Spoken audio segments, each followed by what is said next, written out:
আচ্ছা আপু কি হয়েছে তোমার তোমার পায়ে ব্যথা কি হয়েছে? তুমি আবার কি শুরু করছো?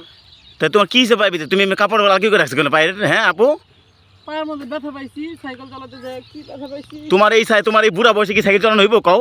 হ্যাঁ আমি চালামুই তোমার সমস্যাটা কি? তাহলে এই যে এই বয়সে তুমি সাইকেল চালাইতেছো, তোমার তো বিয়ে হইব না কোন দেখো তোমার এই পাবো কাটা করে দেখলে মানুষে। হ্যাঁ বিয়ে না হোক আমার সাইকেল চালানো। তা কি বিয়ে করবে না জীবনে কোনদিন? না কে লিখে তুমি বিয়ে করবে না? আগে আমার নিজের স্বপ্নগুলো পূরণ করবো তারপরে আসেন বিয়ের সাথে। তুমি বিয়ের সাথে কথা বলো কেন? আপু তুমি এই যে পাপু কাটতেছো না দেখো তোমার কোন বিয়ে হবো না দেখো তোমার আমি কইলাম। আমার বিয়ে না হোক কিন্তু সাইকেল চালানো শিখবো। তোমার কেউ বিয়ে করবে না, তোমার এলাকার মানুষ তোমার কেউ বিয়ে করবে না। তুমি বলতেছো? হ্যাঁ আপু আমি কইতাছি। হ্যাঁ আমি যদি বলি যে আমার বিয়ে করার জন্য কত লোক, হাজার হাজার লোক আছে, কোন লোকই নাই, একটা লোক দিতে পারবা? আরে তোমার কথা মতোই নাকি? তোমার কথা মতোই হবে। আমার পাও কেটে গেছে, আমার খুব কষ্ট হইতেছে।